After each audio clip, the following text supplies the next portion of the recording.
রাধে রাধে বন্ধুরা। তো বন্ধুরা দেখো, আজকে সকাল সকাল উঠেই আমি আলপনা দিতে চলে এসেছি। ঘুম থেকে উঠেই দেখি মা এত সুন্দর করে গোবর দিয়ে উঠানটা লেপে দিয়েছে, আর আমাদের উঠানটা অনেক বড়, তার জন্য আমার আলপনা দিতে মন চাইলো।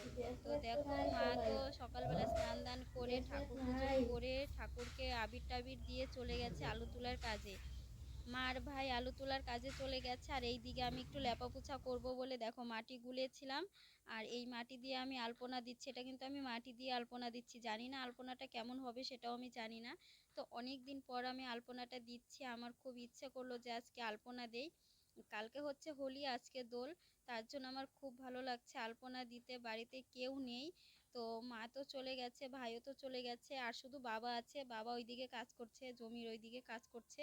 তো দেখো, আমি আলপনাটা মোটামুটি অর্ধেকটা হয়েছে, আর আমি ভাবলাম যে আজকে অনেক বড় করে আলপনা দিব। উঠানটাও যেহেতু অনেক বড়, তার জন্য আমি অনেক বড় করে আলপনাটা দিচ্ছি। তো যাই হোক, দেখি কেমন হয়, কত দূর আমি কত বড় করে দিতে পারি। যেহেতু আজকে একটুখানি ফাঁকা আছি, তার জন্য আমি অনেকটা বড় করে আলপনা দিব। আর এর আগে যখন পুরান বাড়ি ছিল, ছোট উঠান ছিল, বেশি ভালো করে আলপনা দেওয়া যেত না। আর এই যে দেখো, বাবা স্নান দান করে গরুকে স্নান করিয়েছে। দুটো গরু আছে, একটা ছোট একটা বড়, দুটো গরুকে স্নান করিয়ে আবির টাবির দিয়ে চলে যাচ্ছে গাড়ি নিয়ে। কারণ কালকে তো আর গাড়ি নিয়ে যেতে পারবে না, কালকে হচ্ছে হোলি, হোলির দিন তো আর যেতে পারবে না, আজকে দোল, তাই জন্য ভাবছি যে আজকে একটু গাড়ি চলিয়ে আসি। আর আমার বাবার তো টোটো গাড়ি আছে, তোমরা সবাই জানো। তো যাই হোক, এই যে দেখো আমার মোটামুটি অর্ধেকটা হয়েছে। এটা আলপনা দিতে অনেক অনেক দেরি লাগবে। তো যাই হোক, আমি এদিকে আলপনাটা দিচ্ছি, বাবা বলছে তাহলে গরুকে খেতে টেতে দিস, আমি চললাম। তো যাই হোক, বাবা তো চলে গেল, এখন আমি একা বাড়িতে একা একা বিন্দাসে আলপনা দিব। তো যাবার সময় বাবা দেখি ঘরের পিছনে অনেকটাই লেট করছে, জানি না। তো আমি ভাবলাম যে চলে গেছে, তারপরে তো অনেকক্ষণ পরে দেখলাম বাবা ডাকছে। আমি বলছি বাবা দাঁড়াও, একটুখানি কাজ করে আসি, তুমি ওদিকে কোনো কাজ টাজ করতে থাকো। তো দেখো, বাবা আবার চলে এলো ঘরে। তো আমার যেতে দেরি হয়েছে বলে বাবা চাবিটা রেখে গিয়েছিল, তাই চাবিটা এসে নিয়ে গেল।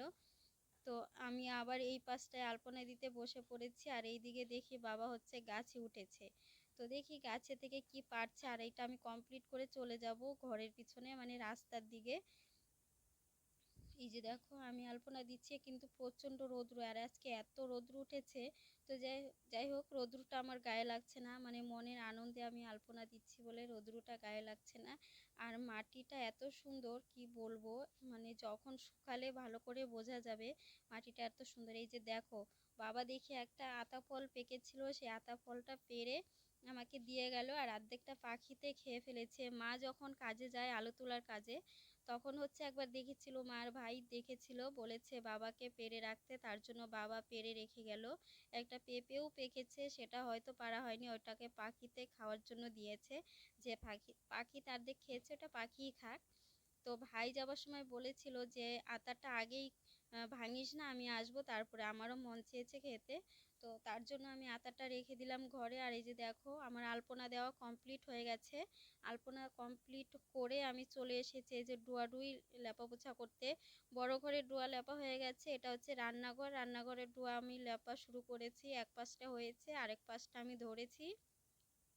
এখনও আমার রান্নাঘর লেপা হয়নি, রান্নাঘরের ভিতরে উনুনটা আছে, উনুনটা অনেকটাই দেরি লাগবে ঠিক করতে, তার জন্য আমি আগে ভাবলাম যে আগে সেটা ডোয়াটা লেপে নিই। আর এদিকে দেখো, আমার হাত কেটে গেছে, টিনের মধ্যে লেগে হাতটা কেটে গেল। তো যাই হোক, কোনো ব্যাপার না।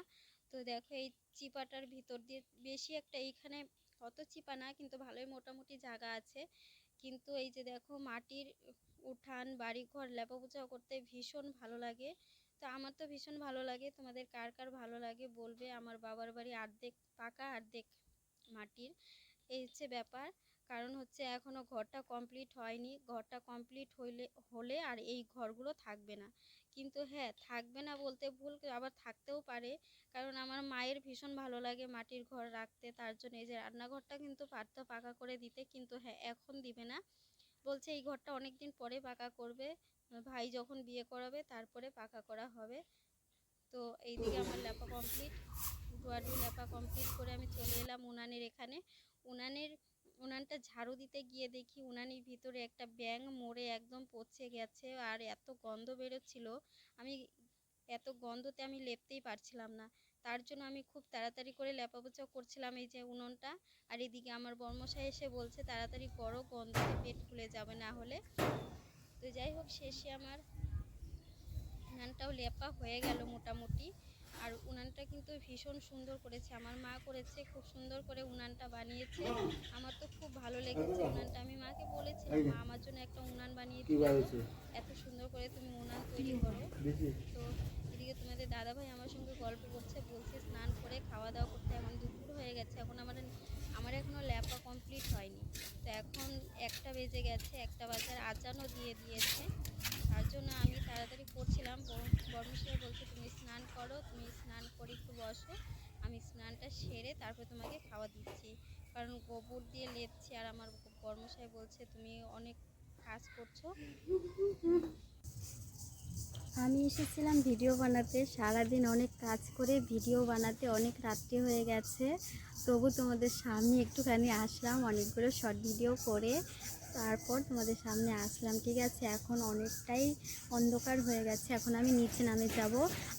আমি আছি এখন ছাদে। তো দেখো ছাদের ব্যাকগ্রাউন্ডটা অনেক অন্ধকার হয়ে গেছে আর আমার ভয় ভয় লাগছে। তো যাই হোক বন্ধুরা, আজকের ভিডিওটা এখানেই শেষ করছি। টাটা।